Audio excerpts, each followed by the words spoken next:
Jingzhou शहर के बीचों बीच मैंने एक अप्लायंस रिपेयर शॉप खोली थी। दुकान के बाहर एक बड़ी सी साइन लगाई जिस पर लिखा था, हम हर चीज रिपेयर करते हैं, ऊपर से स्पेसशिप और स्पेस स्टेशन, नीचे तक एयरक्राफ्ट कैरियर और न्यूक्लियर सबमरीन। जो भी इलेक्ट्रिसिटी पर चलता है वो हमारे लिए कुछ नहीं। मुझे क्या पता था कि एक दिन सच में कोई मिलिट्री वाला आ धमकेगा। उस दिन मैं दुकान में बोर बैठा था, तभी अचानक एक बेहद एलिगेंट शार्पली ड्रेस्ड औरत ने दरवाजा धकेल कर खोला। उसके चेहरे पर एक अजीब सी गंभीरता थी, जैसे वो यहाँ मजाक करने नहीं आई थी। सर, क्या आप सच में सब कुछ रिपेयर करते हैं? बिल्कुल करते हैं, मैंने मुस्कुराते हुए कहा। Nuclear submarine, aircraft carrier, space station, बड़े ऑर्डर्स पर डिस्काउंट भी मिलता है। ऑनेस्टी की गारंटी है। तो बताइए, आपको क्या रिपेयर करवाना है, न्यूक्लियर सबमरीन या एयरक्राफ्ट कैरियर? वो मेरी बात सुनकर जरा भी नहीं मुस्कुराई। बिना एक पल घुमाए उसने अपना ब्रीफकेस टेबल पर रखा और खोल दिया। अंदर एक चीज थी जो दिखने में बैटरी जैसी लगती थी, लेकिन जैसे ही मेरी नजर उस पर पड़ी मैं सीधा होकर बैठ गया। वो केयरफुली प्रोटेक्टिव फोम में लिपटी हुई थी। उसके ऊपर माइक्रोस्कोपिक सर्किट्स थे, छोटे छोटे क्रिस्टल जो एक कॉम्प्लेक्स नेटवर्क में एक दूसरे से जुड़े हुए थे। अगले ही पल मेरा दिमाग एकदम अलर्ट हो गया। ये क्या है? एक लिथोग्राफी मशीन का कैलिब्रेशन सेंसर मॉड्यूल, उसने सपाट आवाज में कहा। एक एक्सपेरिमेंट के दौरान पावर ओवरलोड हो गया, सेंट्रल कार्बन नीडल अरे जल गई और टूट गई। हमारे प्रोजेक्ट टीम को इसकी तुरंत जरूरत है। उसका नाम था चेन किंच। वो लॉन्ग एकेडमी ऑफ साइंसेज में रिसर्चर थी। उस एक्सीडेंट की वजह से पूरा प्रोजेक्ट ठप पड़ गया था। देश के कई स्पेशलाइज्ड इंस्टीट्यूशंस पहले ही हाथ खड़े कर चुके थे कि इसे जल्दी रिपेयर करना नामुमकिन है। अगर वो पूरी तरह लाचार न होती तो इस छोटी सी अजीब दुकान में कभी कदम न रखती। मिस,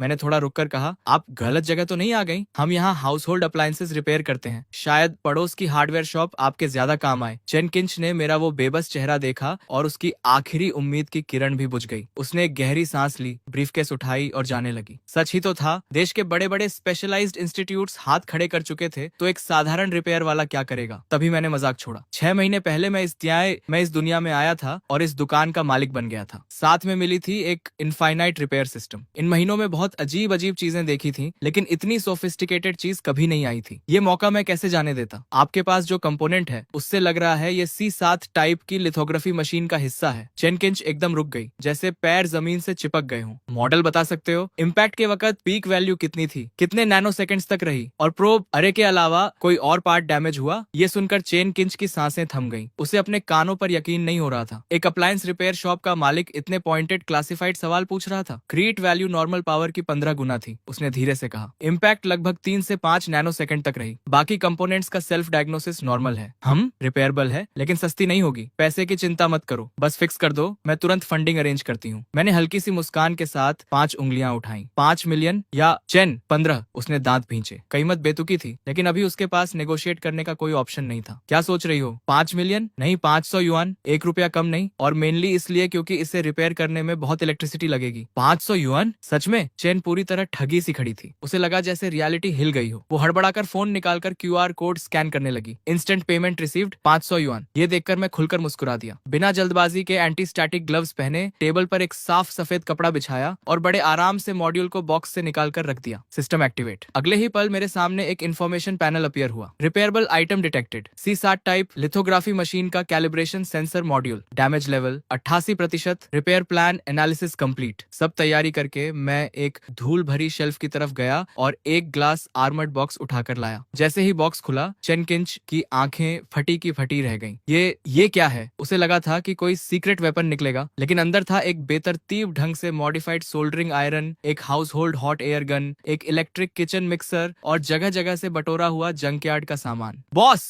आप इस कबाड़ से मेरी फोटोलिथोग्राफी मशीन का पार्ट रिपेयर करने वाले हो? घबराओ मत, मैंने मुस्कुराते हुए कहा। ये सब इक्विपमेंट फैमिली एयरलूम है। अपोलो मिशन के जमाने में इससे पार्ट्स पॉलिश होते थे। लिथोग्राफी मशीन न होती तो मैं इसे निकालता भी नहीं। Apollo mission? चेन किंच के मुंह का कोना फड़का। पछतावा तो था कि यहाँ आई क्यों, लेकिन अब कोई चारा नहीं था। एक बार और ट्राई तो करना ही था। मैंने हेयर ड्रायर उठाया और मॉड्यूल पर चलाने लगा। न कोई हीट थी, बस हल्की सी ओजोन की स्मेल। लेकिन तभी चेन किंच ने हैरान होकर देखा कि माइक्रोमीटर स्केल सर्किट्स में कुछ हो रहा था। ये क्या है? इलेक्ट्रो डिट्रैक्शन इफेक्ट की रिवर्स रिएक्शन। एक स्पेसिफिक फ्रीक्वेंसी को पल्स में कन्वर्ट करके मेटालिक ट्रे की मेमोरी रिस्टोर की जा रही है। सिंपल वर्ड्स में उसे उसकी ओरिजिनल शेप याद दिलाई जा रही है। चेन अभी इस झटके से उभरी भी नहीं थी कि मैंने वो सोल्डरिंग आयरन प्लग इन कर दी। उसकी टिप पर एक बारीक नीडल लगी थी और वो धीरे धीरे रेड हॉट होने लगी। चेन का दिल फिर से तेज धड़कने लगा। इस जलती हुई नीडल से क्या करोगे? लेकिन मेरे चेहरे पर उस वक्त जो कॉन्सेंट्रेशन थी वो मैंने पहले कभी नहीं दिखाई थी। नीडल एकदम स्टिल थी। बहुत धीरे धीरे मैं उसे डैमेज प्रोब अरे के पास ले गया। जैसे ही टिप पास आई, एक बेयरली विजिबल इलेक्ट्रिक आर्क अचानक क्रैकल करने लगा। चेन ने वो नजारा देखा जो वो जिंदगी में कभी नहीं भूलेगी। आंखें बंद करो, मैंने कहा, ये बस कोल्ड एटम ग्लास है। लॉन्ग इंस्टीट्यूट के रिसर्चर्स इतने इंप्रेशनेबल क्यों होते हैं, जैसे कोल्ड एटम ग्लास पहले कभी देखा ही नहीं। लेकिन ये टेक्नोलॉजी, हम तो इसे फ्यूचर टेक्नोलॉजीज के आर्टिकल्स में लिखने से भी डरते हैं। चेन की आवाज कांप रही थी। उसे लग रहा था जैसे दशकों की मेहनत से बनाए गए साइंस के विजन को इस आदमी ने कबाड़ से तहस नहस कर दिया हो। ठीक है, आखिरी स्टेप, प्रोब नेटवर्क और माइक्रोमीटर सर्किट्स रीबिल्ड करना है। चेन उसे देखती रही, आंखें चौड़ी। मैंने एक बिस्किट टिन से कुछ पाउडर निकाला, एक छोटी सी ग्लास वायल में डाला, फिर उसमें एक विस्क डुबोकर ऑन कर दिया। ये अल्ट्रासोनिक सस्पेंशन नेबुलाइजेशन है। ओह, तुम जानते हो? लगता है तो है, मतलब रिसर्चर बुरे नहीं हो तुम। मैंने हल्की सी स्माइल दी और सोल्डरिंग आयरन ऑन की। एक स्पेशल मैग्नीफाइंग ग्लास के थ्रू चेन ने देखा कि जले हुए बेसिक सर्किट्स लाइटनिंग स्पीड से खुद को रिपेयर कर रहे थे और रिपेयर्ड सर्किट्स पहले से भी ज्यादा परफेक्ट थे। कुछ देर बाद मेरे माथे पर पसीने की बारीक बूंदें आ गईं। हो गया, मानना पड़ेगा, इस चीज की प्रिसीजन वाकई बहुत हाई है। ये सुनते ही चेन किंच की आंखें पूरी तरह खुल गईं। हो गया? आधे घंटे भी नहीं लगे। सच में इस पिन और बिस्कुट टिन के सामान से फिक्स हो गई। मेरी स्किल्स पर शक है क्या? शुरू से देख रही थी, अगर नहीं तो चेक कर लो खुद। और हाँ, मैंने तुम्हारी फोटोलिथोग्राफी मशीन की प्रिसीजन भी इम्प्रूव कर दी है, तो उसका एक्स्ट्रा चार्ज लगेगा। ये वर्ड्स सुनकर चेन के मन में एक तरफ कोल्ड एटम ग्लास और अल्ट्रासोनिक नेबुलाइजेशन के वो सीन्स गूंज रहे थे और दूसरी तरफ ये महान जीनियस अब पैसों की बात कर रहा था। दुनिया का सबसे अजीब इंसान। बॉस, पहले जो आपने इलेक्ट्रिसिटी वाली बात कही थी उसका मतलब क्या था? बताया था ना, फैमिली सीक्रेट टेक्निक है, आगे नहीं बताते। लेकिन लिथोग्राफी मशीन्स तो ज्यादा पुरानी है नहीं, आपके एंसेस्टर्स काफी जवान रहे होंगे। एक्स्ट्रा चार्ज कितना? मैंने 3 उंगलियां उठाई। 30,000 या 3? चेन फिर से हक्की बक्की। ज्यादा दे तो भी बुरा, कम दे तो भी बुरा। 300? मिस,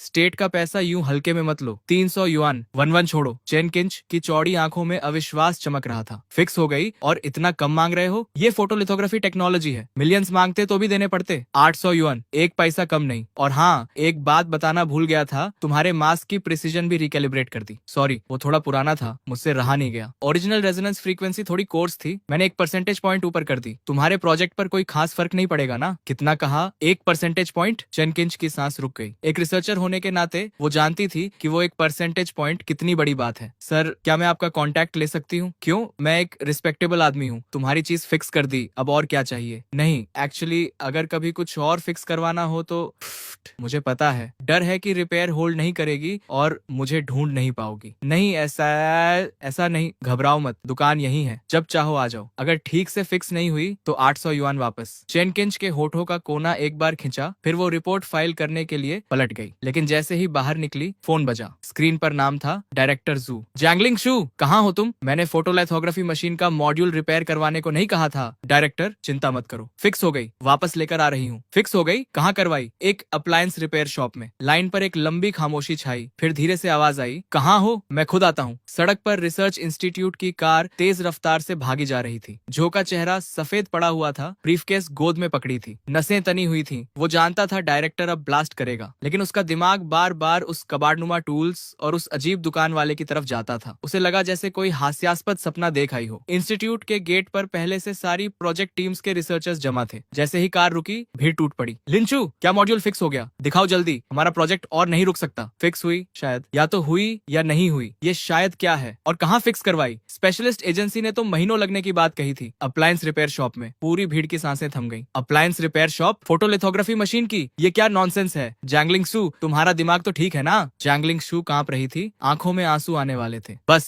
सब चुप। डायरेक्टर की आवाज ने सबको फ्रीज कर दिया। जैंगलिंग शू, कंफर्म करो, फिक्स हुई? वो ब्लैंक दिमाग से बस सिर हिला दिया। ठीक है, क्लीन रूम लैब 1 में ले जाओ, टेस्टिंग होगी। अगर फिक्स हुई तो कारनामा हो जाएगा, अगर नहीं हुई कोर्ट मार्टियल के लिए तैयार रहो। बस यही था। अब सारी उम्मीदें उस सीमिंगली अनरिलायबल दुकान वाले पर टिकी थी। क्लीन रूम लैब 1 के अंदर प्रोटेक्टिव सूट्स में टेक्नीशियंस ने बड़े ध्यान से मॉड्यूल को बॉक्स से निकाला और टेस्टिंग शुरू की। भगवान, ये सोल्डरिंग टेक्निक क्या है? रिपेयर्ड सर्किट्स तो बेहद खूबसूरत हैं। लगता है जैंगलिंग शू ने कोई ऐसा एक्सपर्ट ढूंढा जिसे हम नहीं जानते थे। ये तो ओरिजिनल फैक्ट्री से निकला हुआ लग रहा है। नहीं, रुको, ये ओरिजिनल से भी ज्यादा परफेक्ट है। रिपेयर का कोई निशान तक नहीं। तभी एक रिसर्चर ने चिल्लाकर कहा, ये मटेरियल सस्पिशियस है, इमीडिएटली एनालाइज करो। सर, हमारे डेटाबेस में ये मटेरियल नहीं है। डेटाबेस में नहीं है? 2026 हो गया है और अभी भी अननोन मटेरियल्स हैं दुनिया में। जल्दी पावर ऑन करो टेस्टिंग के लिए। जू अब अपनी एक्साइटमेंट छुपा नहीं पा रहा था। बड़े स्क्रीन पर एक एक करके ग्रीन मैसेजेस आने लगे। Power system self check complete, no anomalies. Internal logic unit check complete. Circuit test complete, values within in control range. हर अनाउंसमेंट के साथ कमरे में मौजूद हर इंसान का दिल एक धड़कन ज्यादा धड़क रहा था। जो मॉड्यूल फिजिकली डिस्ट्रॉयड घोषित हो चुका था वो एक एक वेरिफिकेशन प्रोसीजर पास करता जा रहा था। ये तो साइंटिफिक ही नहीं है, एक्यूरेसी टेस्ट रन करो। जू की बॉडी सुन्न पड़ गई। वो चेयर में धंस गया जैसे सारी एनर्जी निकल गई हो। सर, वैल्यूज स्ट्रेन्स हैं। ये सुनते ही जू की मुट्ठियां भिंच गईं। हथेलियों का पसीना आस्तीन तक भिगो गया। तो फेल हो गई? जू एकदम कुर्सी से उछला। नहीं सर, ये वैल्यूज किसी बहुत हाई लेवल फोटोलिथोग्राफी मशीन जैसी हैं। हम जो यूज कर रहे थे उससे 1% पॉइंट ज्यादा। मुझे शक है ये हमारा मॉड्यूल ही नहीं है, लेकिन अब भी दुनिया में किसी के पास भी ऐसी टेक्नोलॉजी नहीं होनी चाहिए। 1% पॉइंट ज्यादा। जो कि आंखें पलटी और वो बेहोश होकर गिर पड़ा, लेकिन बाकी सब यूफोरिक थे। स्क्रीन पर स्क्रॉल हो रहे डेटा को टकटकी लगाए देख रहे थे और एक कोने में चेन किंच अभी भी वहीं खड़ी थी, ब्लैंक एक्सप्रेशन के साथ। तो कैलिब्रेशन मॉड्यूल फिक्स हो गई? फिक्स नहीं जैंगलिंग सू, ये ब्रेक थ्रू है। तुमने एक कारनामा कर दिया। वो अपनी तरफ उंगली उठाते हुए बोली। मैंने? अभी तो डायरेक्टर कोर्ट मार्शल की बात कर रहे थे। एक पल में कारनामा कैसे? जैंगलिंग सू, इस बड़ी टेक्निकल डिफिकल्टी को ओवरकम करने में तुम्हारे एक्सेप्शनल परफॉर्मेंस के लिए मैं तुम्हें इस रिसर्च टीम का हेड नियुक्त करता हूँ। वो अपनी आंखों पर यकीन नहीं कर पा रही थी। लॉन्ग एकेडमी ऑफ साइंसेज में काम करना ही एक ऑर्डिनरी इंसान के लिए पिनिकल था। टीम लीडर बनना उसकी सोच से भी बाहर था। क्या ये सब उस मॉड्यूल रिपेयर की वजह से था? और उस मोमेंट में पहली बार उसे यकीन हुआ उस सीमिंगली अनरिलायबल लड़के की बातों पर। वो 1% एक्यूरेसी इंप्रूवमेंट भी सच था। बताओ चीफ जैंगलिंग, सारे स्पेशलाइज्ड एजेंसीज ने हाथ खड़े कर दिए थे। तुम किसके पास गई थी? आर्मी सब कॉन्ट्रैक्टर, जनरल स्टाफ का कोई बिगविग? इतनी इंपॉर्टेंट मैटर के लिए हम भी पर्सनली जाकर थैंक्स करना चाहते हैं। मैं झूठ नहीं बोल रही, सच में एक छोटी सी लोकल रिपेयर शॉप में फिक्स हुई। Repair stand? टीवी फिक्स करना भी कॉम्प्लिकेटेड है वहाँ। हम फोटोलिथोग्राफी मशीन की बात कर रहे हैं। लिंक्सू, मजाक कर रही हो ना? बिल्कुल नहीं। उस वक्त सच में कोई चॉइस नहीं थी, इसीलिए वहां गई। दरवाजे पर लगी वो साइन ही थी जिसने उसकी नजर खींची। साइन पर लिखा था, ऊपर स्पेसशिप और स्पेस स्टेशन रिपेयर सिखाई जाती है, नीचे एयरक्राफ्ट कैरियर और न्यूक्लियर सबमरीन। जो भी इलेक्ट्रिसिटी पर चलता है वो यहाँ फिक्स होता है। पूरी लेबोरेटरी में एक पल के लिए मौत जैसी खामोशी छा गई। तो मैं अंदर चली गई। बॉस ने soldering iron, hot air gun और मिक्सर से वो मॉड्यूल रिपेयर किया और अंत में कुल 800 युआन लिए। जैसे जैसे वो बोलती जा रही थी उसकी आवाज कमजोर होती जा रही थी। उस मोमेंट में चैन किंच की तरफ सभी की नजरें घूम गईं और हर आंख में हैरानी और अविश्वास था। फोटोलिथोग्राफी मशीन रिपेयर करने के लिए एक रिपेयर शॉप? लेकिन ये तो बिल्कुल नॉनसेंस है। अगर उस आदमी में सच में इतना टैलेंट होता तो पूरी दुनिया उसके पीछे पड़ी होती। तभी जू आगे बढ़ा और ऊंची आवाज में बोला, ये मैटर अब टॉप सीक्रेट क्लासिफाइड है। जो भी इसके बारे में बात करेगा उस पर एस्पियोनाज का आरोप लगेगा। प्रोजेक्ट टीम, इस नई प्रिसीजन लेवल के साथ एक नई चिप सीरीज तुरंत मैन्युफैक्चर करो। मुझे जल्द से जल्द रिजल्ट्स चाहिए। फिर उसने चेन किंच की तरफ इशारा किया। जैंगलिंग सू, अभी जाना मत। उस शॉप का एड्रेस याद है? हाँ, परफेक्ट। मुझे वहां ले चलो। मैं उस बॉस से पर्सनली मिलना चाहता हूँ। 1 मिनट रुको, मैं कुछ लेकर आता हूँ। अगर वो इस चीज को फिक्स कर सकता है तो मैं उसे जो चाहे दे दूंगा। मैं? जू? कुछ ही मिनट्स में जू भागते हुए आया, लेकिन जो चीज उसके हाथ में थी उसे देखकर चैन किंच का दिल एक बीत रुक गया। ये तो नन सैटेलाइट नेविगेशन सिस्टम चिप है। आप उसे ये दिखाने जा रहे हो? क्या ये रिपेयर भी हो सकती है? थोड़ी देर बाद दोनों कार से मेरी शॉप पर पहुंचे। चैन किंच अंदर आते ही फेमिलियर अंदाज में बोली, बॉस, काफी दिनों बाद इस बार कोई और भी साथ लाई हूँ। कोई झगड़ा करने आया है? नहीं बॉस, गलत मत समझो। आपने जो डिवाइस रिपेयर किया था वो परफेक्टली काम कर रही है। ये मेरे एक एल्डर हैं। इन्होंने सुना है कि आप बहुत टैलेंटेड हो, कुछ दिखाना चाहते हैं आपको। अच्छा, झगड़ा नहीं है तो ठीक है, आओ। लॉयल कस्टमर हो तो ये फेवर कर देता हूँ। दिखाओ क्या लाए हो। जू ने शॉप में घुसते ही आसपास असेस करना शुरू कर दिया था। जगह उसकी कल्पना से भी ज्यादा डेलिपेटेड थी। उसने सोचा था कि इतनी कॉम्प्लेक्स डिवाइसेस रिपेयर करने वाली जगह पर कम से कम प्रोफेशनल इक्विपमेंट तो होगा, लेकिन यहाँ कोई स्पेशलाइज्ड इक्विपमेंट नहीं था, बल्कि ये तो किसी ऑर्डिनरी रिपेयर शॉप से भी ज्यादा पुराना और अजीब था। मेरी बात सुनकर जू ने ब्रीफकेस खोली। बॉस देखो, क्या ये रिपेयर हो सकती है? मैंने चिप उठाई और देखने का नाटक किया। असल में मेरे दिमाग में सिस्टम चिल्ला रहा था, सिस्टम सिस्टम स्कैन करो अभी। Repairable item detected. नंदो number 3 satellite navigation chip encrypted military version. Damage level 92%। Main logic gate blown. Data buffer failure military version. जैसे ही वो दरवाजे से अंदर आया था मुझे पता लग गया था कि ये कोई ऑर्डिनरी आदमी नहीं है, लेकिन आर्मी का होगा ये नहीं सोचा था। लग रहा है दुनिया सच में छोटी होती जा रही है। यंग मैन, ये चिप है, नंदो सैटेलाइट का नेविगेशन चिप है। मेन लॉजिक गेट उड़ गई है, डेटा बफर भी साथ गया। सडन सर्च की वजह से हुआ होगा। तुम्हारे प्रोटेक्शन मेजर्स सच में बहुत कमजोर हैं। पूरी वर्कशॉप में एक पल के लिए डेथली साइलेंस छा गई, जो कि उन थकी हुई आंखों में पहली बार पूरी तरह एस्टॉनिशमेंट का एक्सप्रेशन आया। लगता है इस लड़के में दम है। तो बॉस, फिक्स कर सकते हो ना? प्राइस की बात करो। मैंने 5 उंगलियां उठाई और जो की नाक के सामने हिलाई, जो मन में खुश हो गया। 5 लाख? ठीक है, 5 लाख। 5 करोड़ भी होते तो डील था, क्यूआर कोड से दे दो या कैश। नहीं नहीं, 5 लाख नहीं, 500 युआन। क्या 500 युआन? 500 युआन में तो चिप का बॉक्स भी नहीं आता। ये प्राइस तो देश की कटिंग एज टेक्नोलॉजी का अपमान है। टेक इट और लीव इट। तुम रिसर्चर्स को पैसा बहुत आसानी से मिल जाता है। 500 और 1 पैसा नहीं, वरना मैं हाथ नहीं लगाता। फिक्स करेंगे बॉस,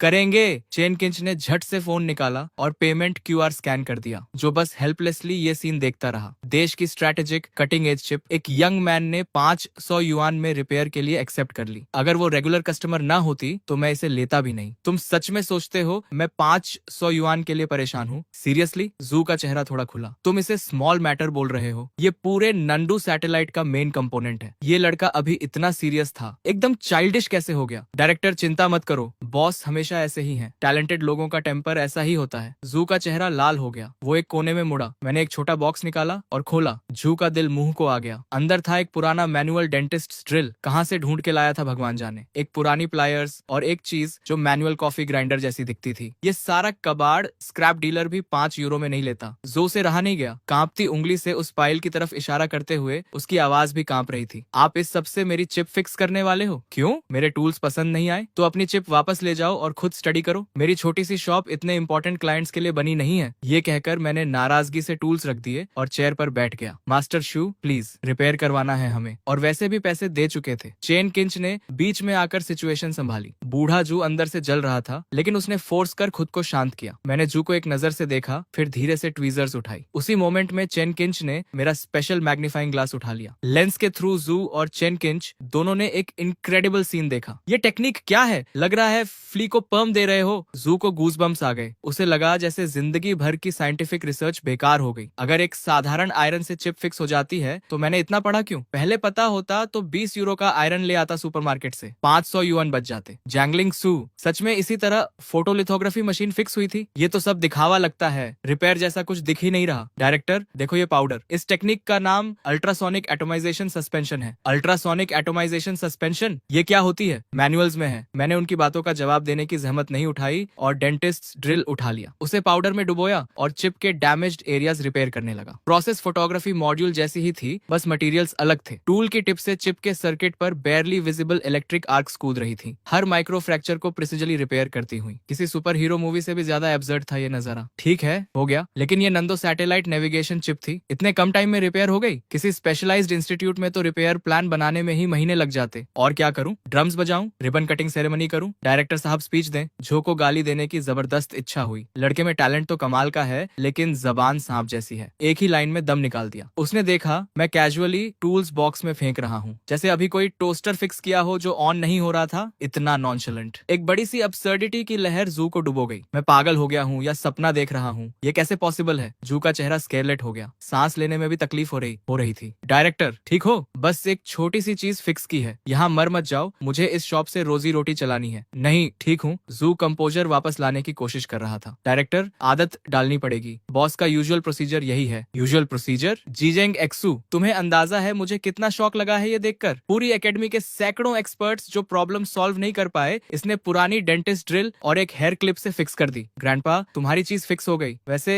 मंथली सिग्नेचर एल्गोरिदम थोड़ा बेसिक था तो मैंने उसे इम्प्रूव कर दिया। लोअर लेवल पर केजेस की संख्या भी कम थी, लेआउट भी ठीक नहीं था, वो भी फिक्स कर दिया। बच्चों का खेल। मैंने एक लंबी सांस ली। मेरा इरादा था जू से एक्स्ट्रा 200 युआन मांगने का, लेकिन वो पहले ही हांफने लगा था तो छोड़ दिया। बूढ़े को तकलीफ नहीं देनी थी। इतने कम टाइम में चिप फिक्स ही नहीं की, एल्गोरिदम भी ऑप्टिमाइज किया और पूरी स्ट्रक्चर भी रीअरेंज कर दी। क्या ये इंसेनली पॉसिबल है? ठीक है, चिप वापस लो, इस बार एक्स्ट्रा चार्ज नहीं करूंगा। सस्ते में छूट रहे हो। मंथली सिग्नेचर फ्रीक्वेंसी अब ज्यादा स्टेबल होगी। थ्योरी में सिंक्रोनाइजेशन एरर 1-2 यूनिट कम होनी चाहिए। एग्जैक्ट कितनी कम होगी कैलकुलेट नहीं कर पाया, वापस जाकर खुद मेजर कर लेना। जो से और बर्दाश्त नहीं हुआ। आंखें पलटी, पैरों से जान निकल गई और वो जोर से जमीन पर गिर पड़ा। उधर लॉन्ग एकेडमी के क्लीन रूम नंबर 1 में भी हलचल मची हुई थी। हर चेहरे पर वैसी गंभीरता थी जैसे कोई बैटल फाइट कर रहा हो। Photo sensitive resin layer uniformity verification complete, margin of error with in acceptable limits. Mass calibration के दौरान टारगेट एक्यूरेसी 1% बढ़ी। अलाइनमेंट पैरामीटर्स रिकैलकुलेट हो रहे हैं। Vacuum chamber pressure stable, preset value reached. चारों तरफ से रिपोर्ट्स आ रही थी। आवाजों में अर्जेंसी थी। चीफ इंजीनियर देंग बड़े स्क्रीन को एकटक देख रहे थे, ईयरपीस में आती आवाजें सुनते हुए। एक परसेंटेज पॉइंट इंप्रूवमेंट, सबसे इंसेन एक्सपेरिमेंट। अगर ये कंफर्म हो गया तो चाइना ऑप्टिकल टेक्नोलॉजी में बाकी दुनिया को बहुत पीछे छोड़ देगा। और ये सब सब एक छोटी सी वर्कशॉप के रिपेयर से। वो अभी भी यकीन नहीं कर पा रहे थे। एक्सपोजर प्रोसीजर लॉन्च करो, डेंग ने इंटरकॉम पर फाइनल ऑर्डर दिया। एक लो हम सुनाई दी और मशीन स्टार्ट हुई। सबने सांसें रोक ली। ये मोमेंट ऑफ ट्रूथ था। डेटा स्क्रीन पर फ्रैंटिकली स्क्रॉल हो रहा था। हर कैरेक्टर जैसे अपनी अलग हार्ट बीट से पल्स कर रहा था। Exposure complete, sharp reveal, drawing, हर स्टेप टेक्स्ट बुक परफेक्ट था। जब रोबोटिक आर्म ने वो गोल्डन वेफर जिस पर अनगिनत लोगों की उम्मीदें टिकी थी टेस्ट टेबल पर रखा तो डेंग का दिल रुकते रुकते बचा। परफेक्ट टेस्ट रिजल्ट, ऑनल यूनिट्स एंड पैरामीटर्स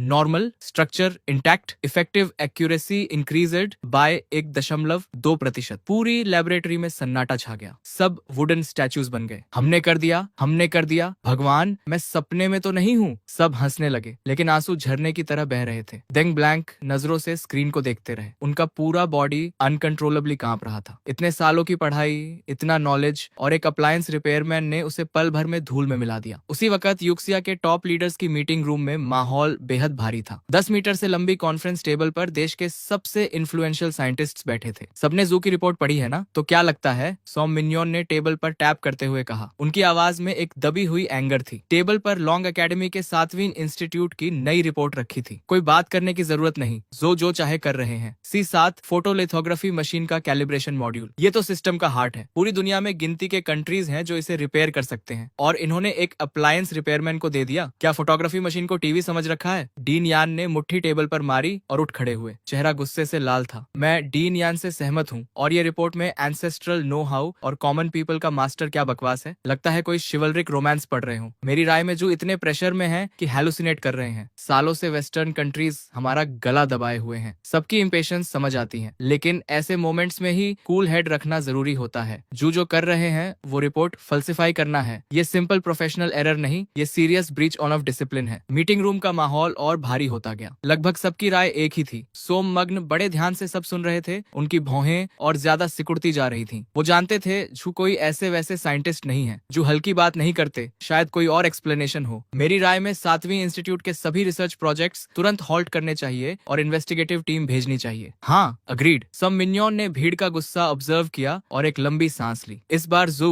तुमने सच में ज्यादा ही कर दिया। तभी अचानक मीटिंग रूम का दरवाजा खटखटाया गया। सेक्रेटरी का चेहरा लाल था। मिनिस्टर, 7वीं रिसर्च इंस्टीट्यूट से अभी एक और अर्जेंट रिपोर्ट आई है। जो फिर कब रुकेंगे? ये अगली रिपोर्ट में लिखेंगे गंडम बना दिया। डीन यान ने कंटेम्प्ट से नाक सिकोड़ी। चेहरा और गंभीर होता जा रहा था। रिपोर्ट में लिखा है कि 7वीं इंस्टीट्यूट ने एक नई इलेक्ट्रॉनिक चिप डेवलप की है। कंप्लीटली नया एटिंग स्टैंडर्ड यूज हुआ है। कंप्लीटली नया मतलब रिपोर्ट के अकॉर्डिंग इसकी एक्यूरेसी हमारी करंट चिप से 1% पॉइंट ज्यादा है। ये सुनते ही मीटिंग रूम में पहले खामोशी छाई, फिर लिटरली उखड़ पड़ा। 1% पॉइंट? जानते हो इसका क्या मतलब है? वो रिपोर्ट लाओ जल्दी। डीन युआन ने रिपोर्ट की तरफ झपट्टा मारा और एक झटके में उठा ली। पढ़ते पढ़ते उनका पूरा बॉडी कांपने लगा। रोके नहीं रुक रहा था। डीन युआन ने रिपोर्ट की तरफ झपट्टा मारा और एक झटके में उठा ली। पढ़ते पढ़ते उनका पूरा बॉडी कांपने लगा। रोके नहीं रुक रहा था। डीन, क्या हुआ? ठीक हो? ये फिगर्स सही हैं, लेकिन ये पॉसिबल कैसे है? इंसान झूठ बोल सकता है लेकिन नंबर्स नहीं। इतने सालों की रिसर्च में डेटा में जरा सी भी गड़बड़ी वो पल भर में पकड़ लेते थे, लेकिन इस रिपोर्ट के फिगर्स बिल्कुल एक्यूरेट थे। मैं पहले ही कहता था जू डायरेक्टर सालों से हैं, वो कभी कुछ गलत नहीं करते, लेकिन ये केस बहुत अजीब है। क्या हो सकता है कि ये उनकी पुरानी रिसर्च का कल्मिनेशन हो? कोई पीक पर पहुंचना और किस्मत से ब्रेक थ्रू हो गई। किस्मत? 1% पॉइंट और तुम उसे किस्मत बोल रहे हो? सोम मिन्जुआंट ने आर्ग्यूमेंट को इग्नोर किया। उन्होंने क्विकली रिपोर्ट उठाई और डिटेल में एग्जामिन की। कुछ देर बाद उनकी नजर भी 1.2% ब्रेक थ्रू और नई चिप के बीच डोलने लगी। जेंटलमैन, इन रिपोर्ट्स का डेटा इररेफ्यूटेबल है। इसका मतलब जू की पहली रिपोर्ट किसी भी हालत में फेक नहीं हो सकती। लेकिन अब असली प्रॉब्लम ये रिपेयर शॉप है। सोम मिन्जुआंट ने एक गहरी सांस ली। चेहरे पर हैरानी थी लेकिन ज्यादा कंफ्यूजन। अप्लायंस रिपेयर, लोगों के बीच छुपा हुआ मास्टर, एंसेस्ट्रल नो हाउ, ये सब वर्ड्स नॉर्मल लगते हैं, लेकिन एक साधारण अप्लायंस रिपेयरमैन जो फोटोलिथोग्राफी मशीन फिक्स कर दे और सबसे जरूरी बात वो सक्सीड भी हो गया, ये मेरे लिए मानना बहुत मुश्किल है। हम फोटोलिथोग्राफी मॉड्यूल की बात कर रहे हैं, ऐसी चीज जिसे दुनिया में गिनती के कंट्रीज रिपेयर कर सकते हैं। ये एक साधारण अप्लायंस रिपेयरमैन से कैसे होगा? शायद डीन जू कुछ छुपाने की कोशिश कर रहे हो। शायद ये अप्लायंस शॉप एक्चुअली डीन जू का कोई सीक्रेट बेस हो। शायद वो कुछ और ही हाइड करना चाहते हैं। एक एकेडमिक ने भौहें सिकोड़कर कहा। मीटिंग रूम में फिर से शोर उठ गया। चिप के रिजल्ट्स ने उन्हें स्पीचलेस कर दिया था, लेकिन जितनी हैरानी थी उतनी ही क्यूरियोसिटी उस अप्लायंस शॉप के बारे में बढ़ती जा रही थी। हमें जरूर पता लगाना होगा। चाओली, कुछ आदमी लेकर जाओ और वो शॉप ढूंढो। देखो ये जगह सच में एग्जिस्ट करती है या नहीं, और याद रहे बिल्कुल डिस्क्रीट रहना। अगले दिन होश संभाल कर मैंने शॉप फिर से खोली। कल जू मेरी शॉप के बीच में ही बेहोश हो गए थे। किस्मत से एम्बुलेंस जल्दी आ गई, वरना जो कुछ 100 युआन कमाए थे वो भी जाते। तभी दो मिडिल एज्ड आदमी पर्पस के साथ अंदर आए, एकदम सीधे खड़े, चेहरे स्टर्न, कपड़े ऑर्डिनरी लग रहे थे, लेकिन उनसे एक ऑरा निकल रहा था जो आम इंसान से बिल्कुल नहीं मिलता था। बस माथे पर साइन लिखा होना बाकी था, प्लेन क्लोथ्स कॉप। अंदर आते ही सर्वे करने लगे। ये कस्टमर्स का बिहेवियर तो बिल्कुल नहीं था। कल एक केस गया, आज दो और आ गए। मेरी छोटी सी शॉप अब ट्रेंडी स्पॉट बनने वाली है। बॉस, अभी खुले हो? हाँ खुले हैं। जेंटलमैन, क्या फिक्स करवाना है? इंपोर्टेड वॉशिंग मशीन जो टर्न नहीं हो रही, या अमेरिकन रेफ्रिजरेटर जो कूल नहीं कर रही? बॉस,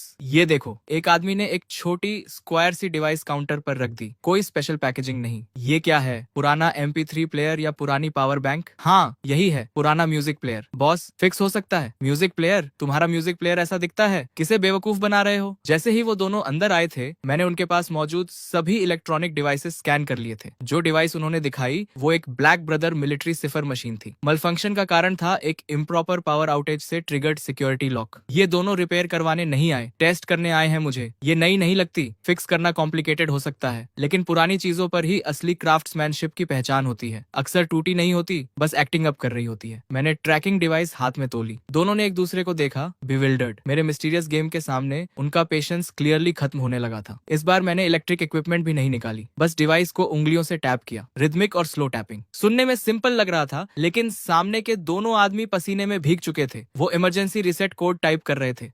मैं पहचान गया, ये नेशनली रिकॉग्नाइज्ड ट्रैकिंग डिवाइस है। ये रिसेट सीक्वेंस एक्चुअली डिवाइस को बिना डिटेक्ट हुए डिस्ट्रॉय करने के लिए डिजाइन किया गया है। लेकिन एक अप्लायंस शॉप का मालिक ये कैसे जान सकता है? शक की आंधी उन्हें घेर ही रही थी कि मेरे हाथ में पकड़े डिवाइस की रेड लाइट फ्लैश करने लगी। लो, हो गया। मैं कहा था ना, इस तरह की गैजेट को बस एक अच्छे ओवरहॉल की जरूरत होती है। 20 युआन QR कोड से मैंने डिवाइस सीधे टेबल पर फेंकी और 2 उंगलियां उठाई। दोनों कंप्लीटली डमफाउंडेड थे। ये तुम्हें कैसे पता? क्या पहले ही बताया था ना, फैमिली सीक्रेट। ग्रैंडफादर ने यही ट्रिक से गांव के ट्रैक्टर की कॉन्स्टिपेशन ठीक की थी। फिर मैं रुका। लेकिन जेंटलमैन, तुम मुझे ये डिवाइस लाकर MP3 प्लेयर बताते हो? ये बहुत ऑनेस्ट नहीं है। अगर मैंने सच में इसे म्यूजिक प्लेयर समझ लिया होता और खोल के तोड़ दिया होता तो किसकी गलती होती? ये सुनते ही दोनों के रोंगटे खड़े हो गए। एक बिजली सी उनके बॉडी से गुजरी। उन्होंने सोचा था ये यंग मैन कुछ नहीं जानता, लेकिन वो तो जैसे ही अंदर आए थे, इसने सब फिगर आउट कर लिया था। बस बकवास बंद करो, पेमेंट करो और जाओ। बिना पे किए जाने की कोशिश मत करना। यहाँ हर तरफ सर्वेलेंस कैमरास हैं। देते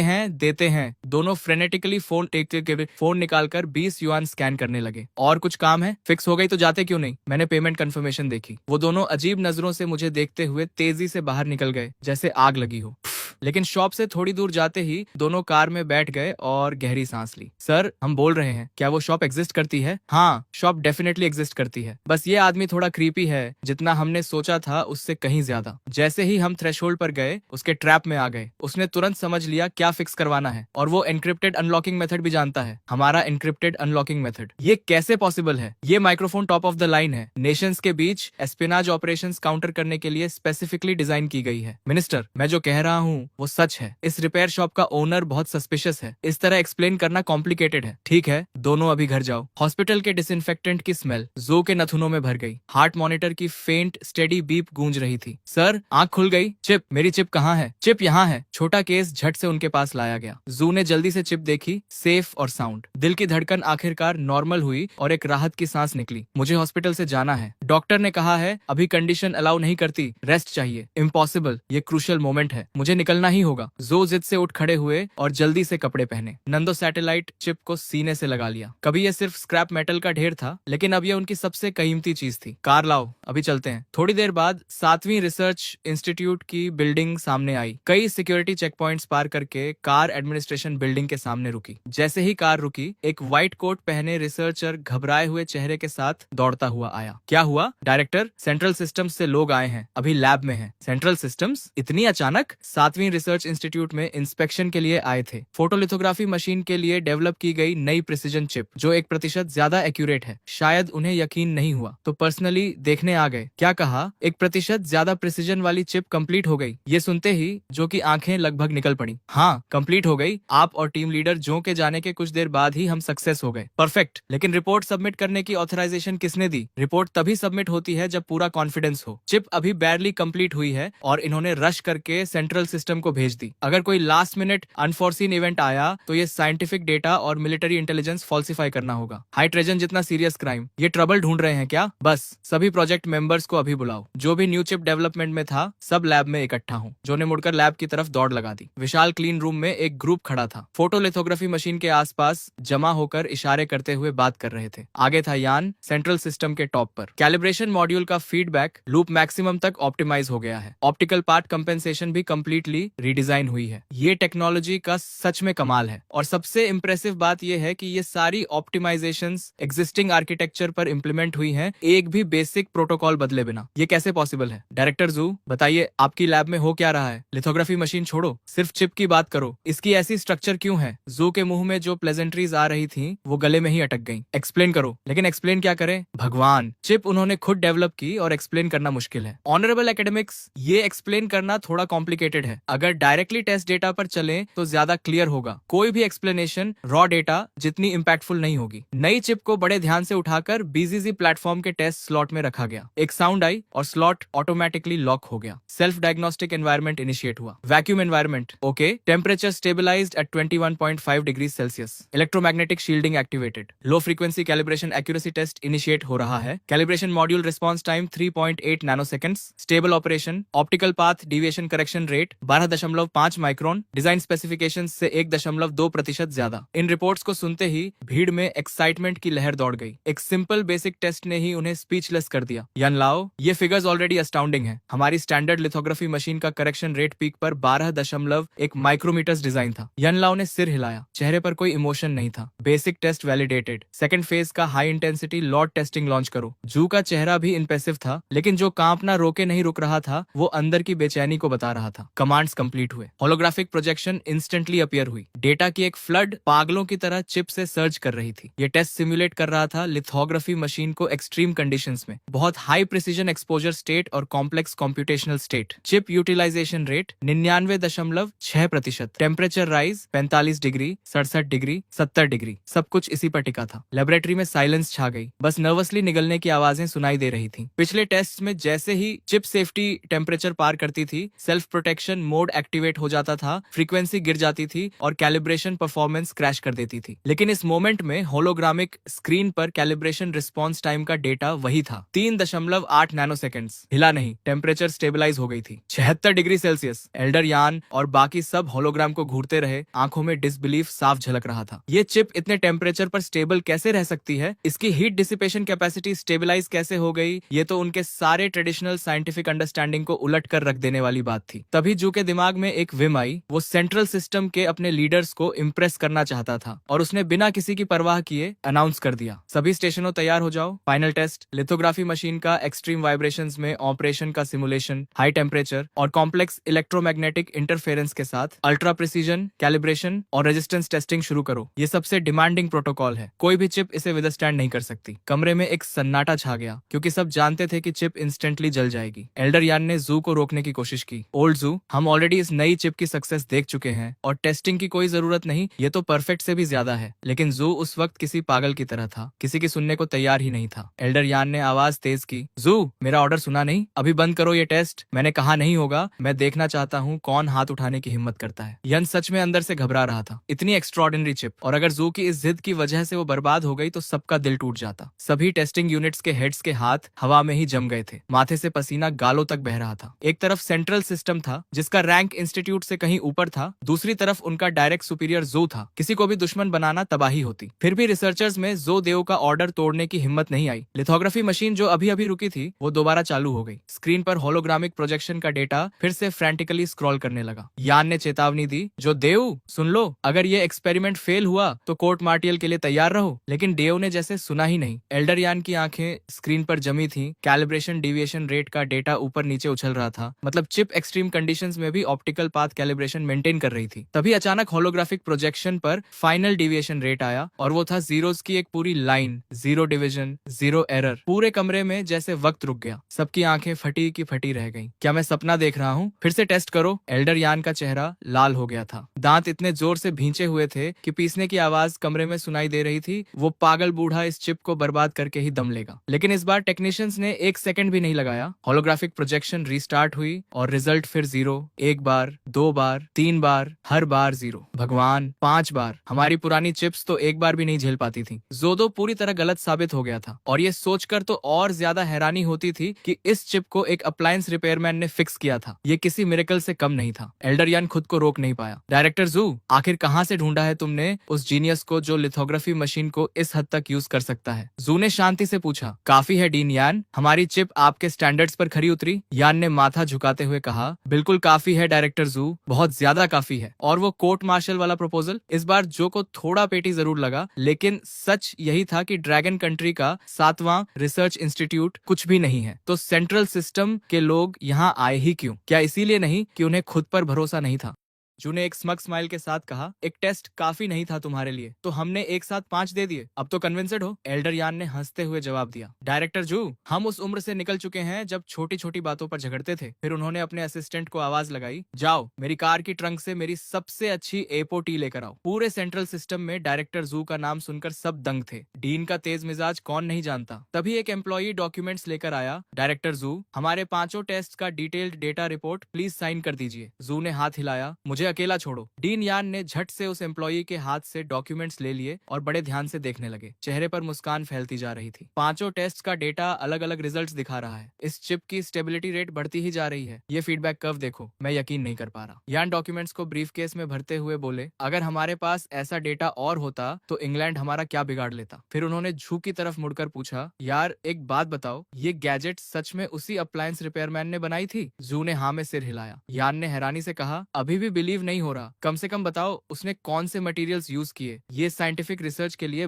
बहुत वैल्यूएबल होगा। जू बोले। ठीक है, उस बॉस को कॉल करता हूँ, सब चुप रहो। जू ने नंबर डायल किया। हेलो बॉस, मैं चैन किंग्स का अंकल हूँ, उस दिन रिपेयर के लिए आया था, याद है? दूसरी तरफ से आवाज आई। अरे तुम हो? ठीक हो गए? कॉल किस लिए? पैसे मांगने? जू ने जल्दी से कहा। नहीं नहीं, गुड न्यूज देने के लिए। जो फोटोग्राफी मशीन का मॉड्यूल रिपेयर किया था वो परफेक्टली काम कर रहा है। बॉस ने फ्लैट टोन में कहा। तो कोई नई बात बताओ, मुझे पता था। जो ने पूछा। वो आपने क्या यूज किया था उसमें? बॉस ने बेफिक्री से जवाब दिया। एक ऑर्गेनमा जार का लिड था, उसे पाउडर में पीसकर वेल्डिंग में यूज किया। एक्चुअली सोचा था एक एनिमल शेप्ड बिस्कुट टिन का लिड लूंगा, तुमसे कुछ 100 युआन ही लिए। दोस्त का भाव समझो। ये सुनकर कमरे में मौजूद सब लोग बिल्कुल स्पीचलेस हो गए। एक ऑर्गेनमा जार के लिड से फोटोग्राफिक टेक्नोलॉजी मास्टर हो जाती है। हॉट सॉस बेचने वाले ब्रांड की टेक्नोलॉजी इतनी एडवांस्ड है। यान हंसते हंसते बोले। Channel boss, photography machine repair करने के तरीके तो कमाल के हैं तुम्हारे। पहली बार लगा कि फोटोग्राफी मशीन इतनी लो एंड चीज है, किसी भी लिड से काम चला लेते हो। तभी बॉस की आवाज आई। बहुत बिजी हूँ, नेबर आंट लियू का इंडक्शन कुकटॉप फिक्स करना है, उन्हें खाना बनाना है, बस अब और कोई प्रॉब्लम नहीं। और कॉल कट गई। पूरी लैबोरेटरी में डेथली साइलेंस छा गई। किसी ने पूछा, बॉस ने आखिर में क्या कहा? जू ने मुश्किल से जवाब दिया। कहा कि नेबर मिसेज लियू को खाना बनाना है, इसलिए इंडक्शन कुकटॉप रिपेयर करने जाना है। खाना बनाने के लिए? जू ने खाली आंखों से दोहराया और अगले ही पल वो स्टिफ होकर मुंह के बल गिर गए। सब चिल्लाए, एम्बुलेंस बुलाओ। कोई 10 मिनट बाद वो हॉस्पिटल रूम में थे। डॉक्टर ने बाहर आकर बताया, कोई सीरियस बात नहीं, बस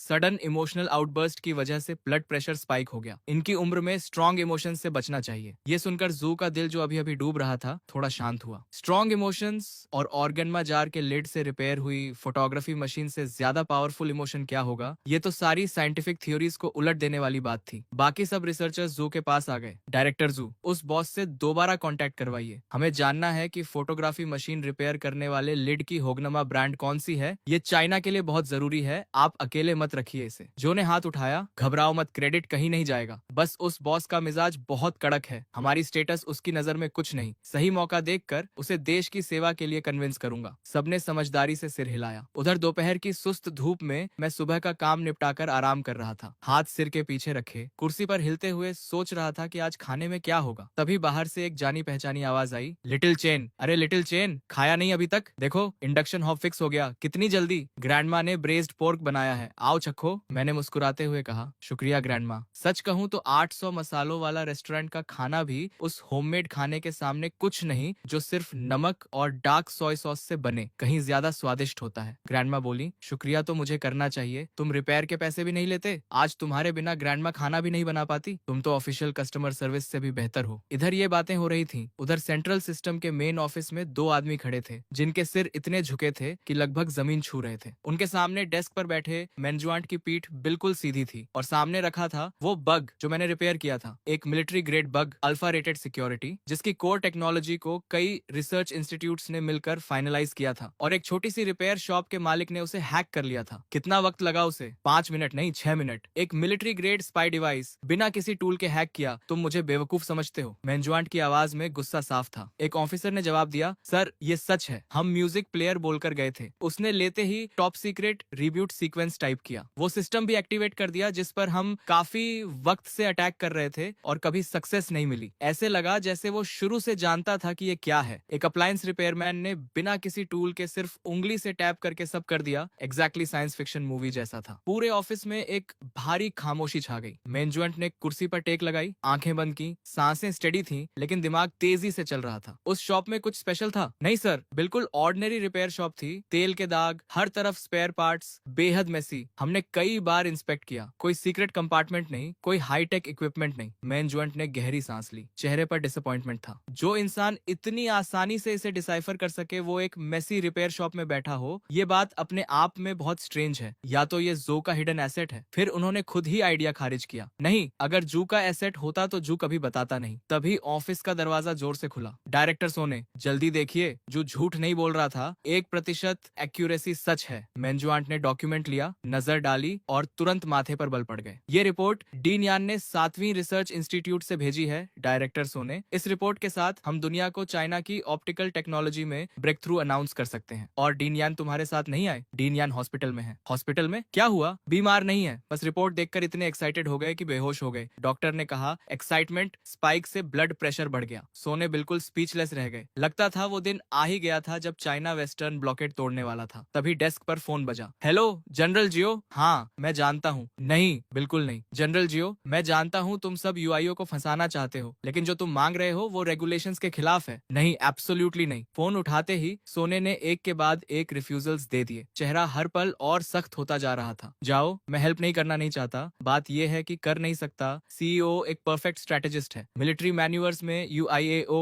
हर कमांडर का नाइटमेयर होता है। वो कभी रूल्स से नहीं खेलता, उसकी टैक्टिक्स बेहद कनिंग है। पिछले साल जाओ की elite armoured division exercise area का आधा हिस्सा भी पार नहीं कर पाई थी कि कमांड ने पूरी यूनिट को वाइप्ड आउट डिक्लेयर कर दिया। जाओ की आवाज आई, योशियो के साथ मैन्यूवर्स में एक ही रूल है कि कोई रूल नहीं। वायो सुन, इस बार एक्सरसाइज फ्यूचर हाईटेक वॉर पर फोकस्ड है। हम पुरानी आर्मी से फ्यूचर वॉर नहीं लड़ सकते, तुम्हें मेरी हेल्प करनी होगी। इस बार मुझे योशियाओ को कॉर्नर करना ही है। सोने बोले, ओल्ड मैन जाओ, आर्मी के अपने रूल्स हैं, रिसर्च इंस्टीट्यूट के अपने, दोनों अलग सिस्टम्स हैं। इंस्टीट्यूट का इक्विपमेंट मिलिट्री कन्फ्रंटेशन में यूज नहीं हो सकता। सोने का चेहरा तन गया था। अगर उसने हेल्प की तो बहुत बड़ी गलती होगी। एक्सरसाइज कमांड वेपन्स इंस्पेक्ट करेगी और शक सीधे उन पर आएगा। जाओ बोले, रूल्स तोड़ने के लिए ही बनते हैं, इंसान जिंदा होते हैं। एक बार हेल्प करो, अपने बेस्ट ट्रेन्ड सोल्जर्स तुम्हारी सिक्योरिटी पर लगा दूंगा, साथ में 20 साल पुरानी म्योटे की कुछ बॉटल्स भी। मेरे पास गार्ड्स हैं, दारू की कमी भी नहीं। ब्रदर सोने, एक काम करो, लेजर या इलेक्ट्रोमैग्नेटिक पल्स वेपन कुछ भी दे दो। लैब का कोई प्रोटोटाइप जिसमें थोड़ी सी भी पोटेंशियल हो, बस इतना काफी है। जाओ की आवाज में लगभग गिड़गिड़ाहट थी। सोने के माथे पर पसीना आ गया। वो जानते थे कि ये मैन्यूवर्स आर्मी के लिए कितनी जरूरी थी। तुमसे इक्विपमेंट लिया तो एक्सरसाइज का कोई मतलब नहीं रहेगा, ये तुम्हें टफ बनाने के लिए है। जाओ बोले, ब्रदर योशियाओ की टैक्टिक्स को ट्रेनिंग कह रहे हो तुम? Hypersonic missiles, drone launches, exactly science fiction जैसा है। मेरे रेडार्स डिटेक्ट भी नहीं कर पाते और कमांड बोल देती है एक्सरसाइज खत्म। अगर सच में नहीं दे सकते तो कम से कम प्रिसीजन गाइडेंस चिप्स दे दो, मैं खुद वॉरहेड्स पर इंस्टॉल कर लूंगा। जनरल जाओ, ये प्रिंसिपल की बात है। मिनिस्टर सोने, आप तो सच में रोल मॉडल हैं, तो फिर मेरी लाश उठाने आ जाना। जाओ ने फोन पटक दिया। सोने हाथ में साइलेंट रिसीवर लिए बैठे रहे। इस बार उन्होंने सच में जाओ को नाराज कर दिया था। उधर रिसर्च इंस्टीट्यूट 7 की लैब में मशीन्स की गुनगुनाहट के बीच लैब कोट्स में रिसर्चर्स इधर उधर भाग रहे थे। एक रिसर्चर ने दूसरे से पूछा, डायरेक्टर जू इस बार क्या कर रहे हैं? पता नहीं, सुना है नुओ 3 रिपेयर करवाई है, उसकी परफॉर्मेंस टेस्ट करनी है। नंदो 3? लेकिन वो तो स्पेस प्रोग्राम का अबैंडन्ड प्रोजेक्ट था। डायरेक्टर जू ने कहाँ से रिपेयर करवाया? वही रिपेयर शॉप तो नहीं होगी? वो शॉप सच में रोडो 3 जैसी चीज भी फिक्स कर सकती है? सब थोड़े बिलेवर्ड थे। उस मिस्टीरियस रिपेयर शॉप के आने के बाद से उनका वर्कलोड जैसे कभी खत्म ही नहीं होता था। पहले मशीन्स को थोड़ा ब्रेक मिलता था, अब नॉन स्टॉप काम था। तभी किसी ने आवाज लगाई, ये क्या बातें कर रहे हो, जल्दी करो, डायरेक्टर जू बस आने ही वाले हैं। बात खत्म भी नहीं हुई थी कि जू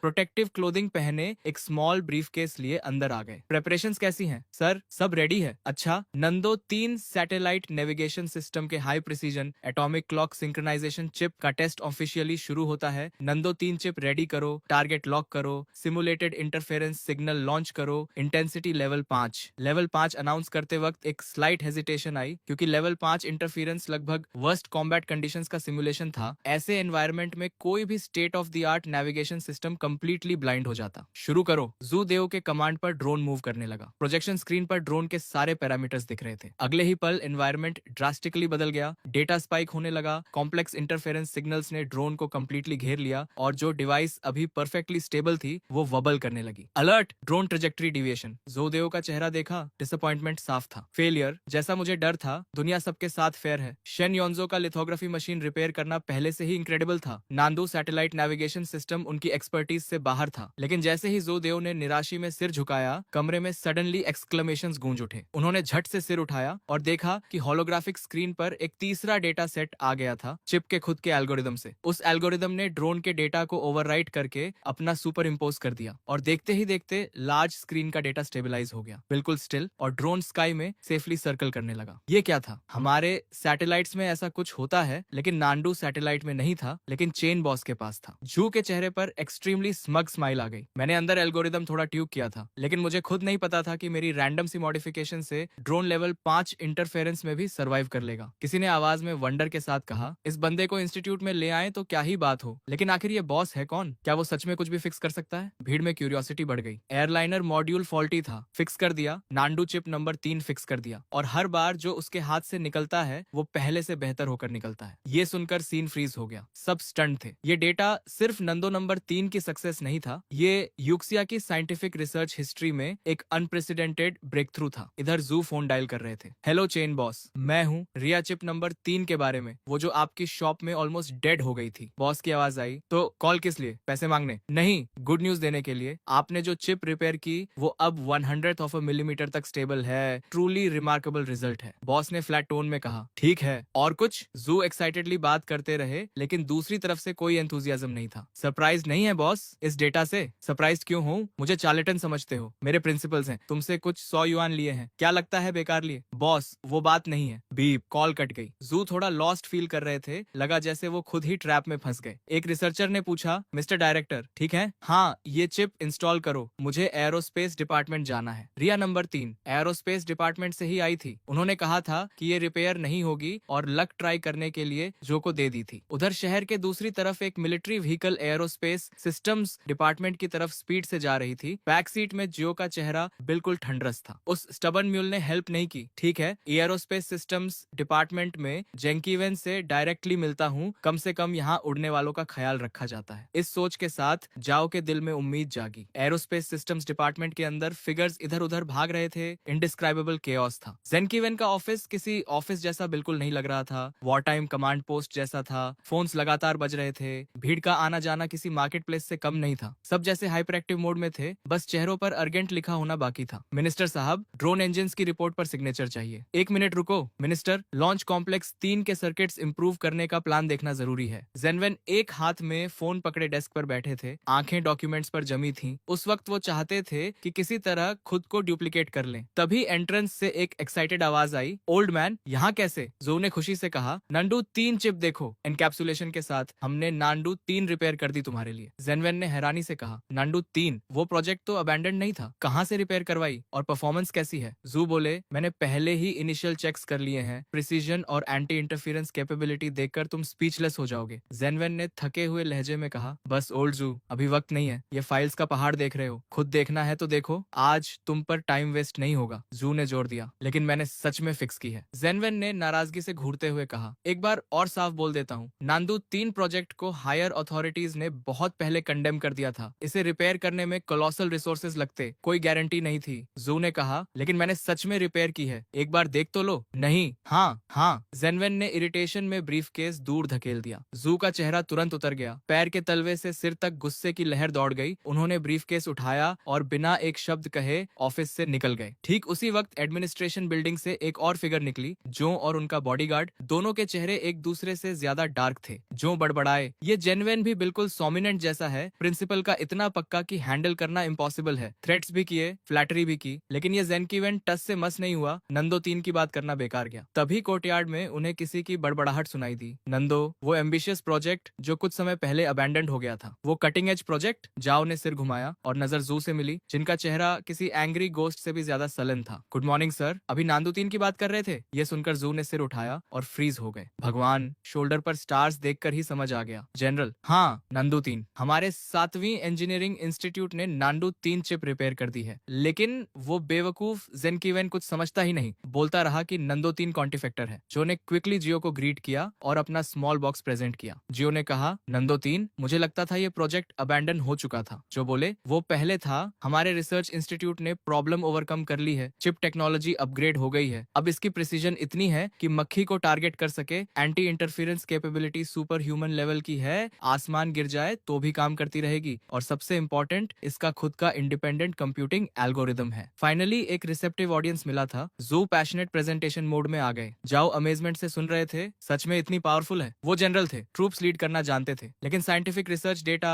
उनकी समझ से बाहर था। जू बोले, जनरल, मैं आपसे कैसे झूठ बोलूंगा? अगर इसे मिसाइल पर इंस्टॉल करें तो एब्सोल्यूट प्रिसीजन, सोल्जर्स को इक्विप करें तो वो एनिमी लाइंस के पीछे जाकर टारगेट्स मार्क कर सकते हैं, HQ से कांस्टेंट कांटेक्ट रख सकते हैं, बिल्कुल परफेक्ट। जाओ के चेहरे के एक्सप्रेशंस बदलने लगे, पहले इंटरेस्ट, फिर डाउट, फिर शॉक, सांसें अपने आप तेज हो गईं। High precision targeting, ultra resistant to jamming, independent communication channel, हर वर्ड जाओ के दिल में प्रिसीजन से लगा। गारंटी दे सकते हो? बिल्कुल, मैं 7वीं रिसर्च इंस्टीट्यूट का डायरेक्टर हूँ, मेरी रैंक के डायरेक्टर की बात का वेट होता है। ठीक है, तो मैं मास प्रोडक्शन के लिए स्पेशल फंड्स रिलीज करने को तैयार हूँ, अगर कम पड़े तो एडिशनल फंडिंग भी लूंगा, लेकिन पहले हमारी ट्रूप्स इसे ट्राई करेंगी, शॉर्ट टर्म में किसी और को सप्लाई नहीं होगी। जू ने समझाया, जनरल, मास प्रोडक्शन अभी पॉसिबल नहीं है क्योंकि इस चिप का इंक्रिप्शन प्रोटोकॉल और लॉजिकल ऑपरेशंस इंडिपेंडेंट है। ये एक एंटायरली न्यू सिस्टम है, कल की दुनिया खोलने की है, लेकिन अभी हमारे पास सिर्फ एक की है और हम इसकी इंटरनल स्ट्रक्चर पूरी तरह नहीं समझते। सबसे जरूरी है कि इसे सैटेलाइट से कनेक्ट करना होगा। जाओ ने कहा, चिंता मत करो, हाईएस्ट अथॉरिटीज से रिक्वेस्ट करूंगा कि बेस्ट रिसर्च इंस्टीट्यूट्स तुम्हारी हेल्प करें। इतने पावरफुल देश में फिनिश्ड प्रोडक्ट होते हुए इतनी छोटी चिप डिसाइफर नहीं होगी, ये मैं नहीं मानता। जू ने धीरे से कहा, नहीं होगा जनरल, मतलब देश के सारे इंस्टीट्यूट्स, बताओ किसके पास जाऊं? और तुम कह रहे हो कोई नहीं कर सकता? जाओ की आईब्रोज चढ़ गई। उनकी नजर में फिनिश्ड प्रोडक्ट होना मतलब आंसर की होना था, कॉपी करो और हो गया। नहीं जनरल, रिसर्च इंस्टीट्यूट्स सच में नहीं कर सकते। तो फिर कौन कर सकता है? एक अप्लायंस रिपेयरमैन। क्या? जाओ की आवाज कई ऑक्टेव्स ऊपर चली गई। उन्हें खुद पर शक हुआ कि सुना सही या नहीं। जो रिसर्च इंस्टीट्यूट्स नहीं कर सकते वो एक अप्लायंस रिपेयरमैन को सौंपना है? मजाक कर रहे हो? देश के स्ट्रेटेजिक फ्यूचर का कटिंग एज प्रोजेक्ट है ये। जू ने हाथ जोड़े, जनरल, मैं जानता हूँ अब्सर्ड लगता है, लेकिन ये लंबी कहानी है, कुछ वर्ड्स में एक्सप्लेन नहीं होगी, चलिए मेरे साथ समझ जाएंगे। उधर रिपेयर शॉप में बर्न्ड प्लास्टिक की स्मेल हवा में थी। मैं ट्वीजर से एक पुराने एम्पलीफायर पर चावल के दाने से भी छोटा कैपेसिटर रिप्लेस कर रहा था। 80s amplifier repair, tech point earned 2, current tech point 1940। Tweezers रखते ही मैकेनिकल वॉइस आई, कितने दिन हो गए थे सिर्फ राइस कुकर्स और इंडक्शन कुकटॉप्स रिपेयर करते हुए टेक पॉइंट्स स्नेल की रफ्तार से बढ़ रहे थे। लिथोग्राफी मशीन और नांडू 3 चिप रिपेयर में देखो कितने पॉइंट्स मिले थे। इस रफ्तार से तो सोल्जर का एक्सोस्केलेटन अफोर्ड करना दूर की बात, जानसिंह ने स्पेसशिप के ब्लूप्रिंट्स भी नहीं मिलेंगे। तभी शॉप के सामने एक मिलिट्री व्हीकल रुकी। उस बिल्कुल ऑर्डिनरी सी स्ट्रीट को देखकर जाओ की आईब्राउज चढ़ गईं। जू ने कहा, जनरल आ गए, स्ट्रीट थोड़ी केओटिक है, वेंडर्स की आवाजें हर तरफ से आ रही हैं, काफी लोग हैं, लेकिन किसी भी दूसरी स्मॉल स्ट्रीट से अलग नहीं लगती। जाओ ने सार्कास्टिकली कहा, सीक्रेट बेस यहाँ है और किसी को पता नहीं चलेगा? अंदर कैसे जाते हैं? पासवर्ड क्या है? जो ने जल्दी से कहा, जनरल कोई सीक्रेट बेस नहीं है, कोई स्पेशल एंट्रेंस नहीं, बस यही वो रिपेयर शॉप है। जाओ ने गुस्से से कहा, जोडू, मुझे मजाक के लिए नहीं लाए हो। नांदू 3 जो रिसर्च इंस्टीट्यूट नहीं कर सके उसके लिए इस जगह लाए हो, मिलिट्री मैन्यूवर्स शुरू होने वाले हैं, टाइम वेस्ट करने का शौक है। जू ने कहा, जनरल प्लीज काम डाउन। यहीं पर नांदू 3 रिपेयर हुई थी और कुछ दिन पहले फोटोलिथोग्राफी मशीन की एक्यूरेसी भी यहीं एडजस्ट हुई थी। अगर यहाँ नहीं हो सकता तो दुनिया में कहीं नहीं होगा। जाओ ने चौंकते हुए पूछा, क्या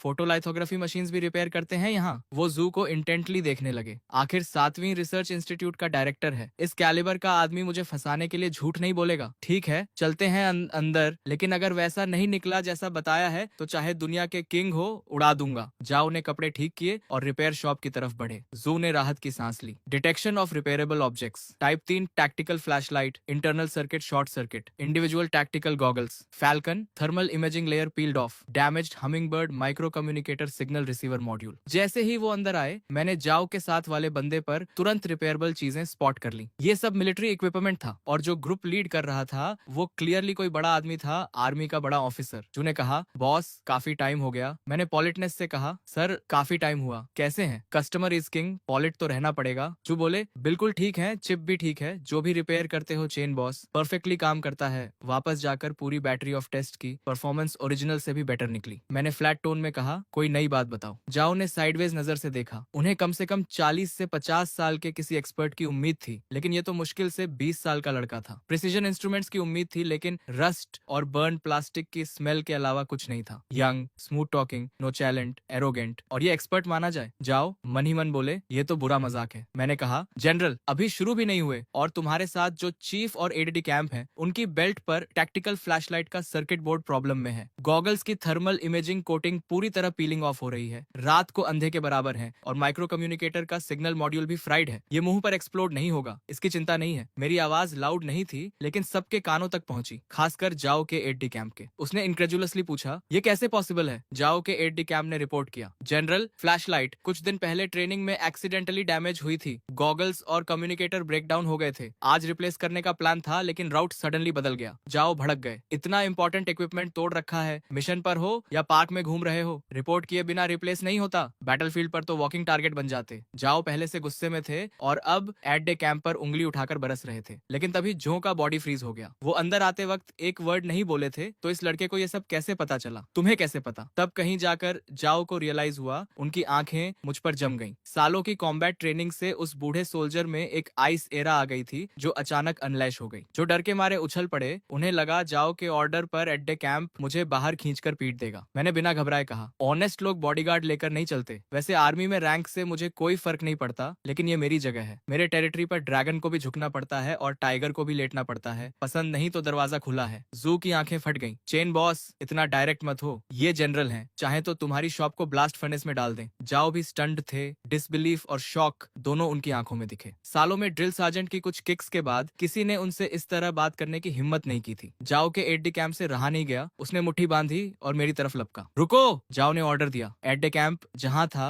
वहीं फ्रीज हो गया और पीछे हट गया। मैंने कामली कहा, ये रिपेयर शॉप है, बॉक्सिंग रिंग नहीं। लड़ना है तो बाहर जाओ। ऊपर से मैं काम था, लेकिन अंदर से डर के मारे जान निकल रही थी। उस बॉडीगार्ड की मसल्स बैगी क्लोथ्स के नीचे से भी दिख रही थी। अगर उसकी मुट्ठी मेरे सिर पर पड़ती तो इस स्टोरी का यही एंड हो जाता। जू ने क्विकली टॉपिक चेंज किया। चेन बॉस, पिछली बार नांडू 3 चिप रिपेयर की थी, हम उसे वॉरहेड पर इंस्टॉल करवाना चाहते हैं, ट्रैकिंग फंक्शन के लिए। क्या कर सकते हो? मुझे सडनली इंटरेस्ट हुआ। ये तो सीरियस मैटर है, आखिर करना क्या है? जाओ ने ग्रेवली देखते हुए कहा, अमनिशन है। हमारी ब्लू आर्मी में एक UIA है, हर बार उससे हारते हैं, इस बार जीतना है। कर सकते हो? मैं समझ गया। अगर मैंने मना किया तो ये सारे पुराने नए हिसाब चुकता कर देंगे। मैंने कहा, बिल्कुल हो सकता है, लेकिन इतने पैसे चाहिए। मैंने 5 उंगलियां उठाई। जू ने खुशी से फोन निकाला भी। 500 हो जाएगा। मैंने रोका, इस बार 50,000। क्यों? पहले 500 थे, अचानक इतना? क्योंकि इनकी शक्ल पसंद नहीं आई, मेरे साथ बदतमीजी की। 50,000 तो दोस्त का भाव है। मैंने जाओ की तरफ इशारा किया। जाओ ने बिना झिझके कहा, 50,000 मंजूर, और काम अच्छा हुआ तो 50,000 और। अगले ही पल पेमेंट कंफर्मेशन का बीप आया, और इस तरह ये बड़ा कॉन्ट्रैक्ट मेरे हाथ लग गया। वो मेरा काम सॉल्व कर देंगे, लेकिन ये काम यहाँ नहीं होगा। मैंने कहा, काम तुम्हारी जगह पर होगा। जाओ ने पूछा, क्यों? ये हमारा मेन प्रोजेक्ट साइट है, यहाँ कोई कॉन्फिडेंशियल इन्फॉर्मेशन लीक होने का खतरा नहीं है। मैंने समझाया, कोई ऑफेंस नहीं, लेकिन तुम क्लियरली बड़े आदमी लगते हो। सच में मुझसे नंदो 3 एक सिंगल बुलेट पर माउंट करवाओगे? उसके लिए कम से कम एक सॉलिड शेल चाहिए। वो चीज शहर के बीच में नहीं निकाल सकते। अगर वो कॉन्ट्रैप्शन यहाँ दिखी तो मैं फ्रंट पेज न्यूज बन जाऊंगा। जाओ एक बार फिर स्पीचलेस हो गए, लेकिन इस बार पूरी तरह कन्विंस्ड भी थे। उन्होंने चिप इंस्टॉल करने के बारे में सोचा था, लेकिन ये प्रॉब्लम उनके दिमाग में आई ही नहीं थी। ठीक है, कोई प्रॉब्लम नहीं, तुम दोनों यहीं रुको, मैं अपना सामान लेकर आता हूँ। ये कहकर मैं सीधे पीछे स्टोरेज रूम में चला गया। जू और जाओ दोनों स्टंट खड़े रहे। उन्हें लगा मैं कोई सूटकेस वगैरह लेकर आऊंगा, लेकिन मैं एक घिसा पिटा कैनवस बैग लेकर निकला। जाओ ने हैरानी से कहा, बस यही और इंस्ट्रूमेंट्स? इतने सारे इंस्ट्रूमेंट्स यहाँ हैं, उन्हें क्यों नहीं ले रहे? मैंने डिस्डेनफुल नजर से जाओ को देखा और बोला, मेरा दिमाग ही सबसे बेस्ट इंस्ट्रूमेंट है, और हील घुमाकर दरवाजे से बाहर निकल गया। जो ने धीरे से कहा, खैर टेक्नीशियन तो है, जब तक योशियाओ से जीत दिलाए, जो कहे वो गॉस्पल। बाहर आकर मैंने कहा, पैदल आए थे क्या? पूरी कार है बस, प्लेन नहीं है, टैंक नहीं है, लेकिन कम से कम मिलिट्री व्हीकल तो होनी चाहिए। जो ने झट से गार्ड्स को सिग्नल दिया और थोड़ी देर में एक ऑर्डिनरी कार और एक मिलिट्री व्हीकल आ गई। मैंने मन में सोचा, बुरा नहीं, जिंदगी में पहली बार मिलिट्री व्हीकल में बैठने का मौका मिला। चलो, दोनों कार्स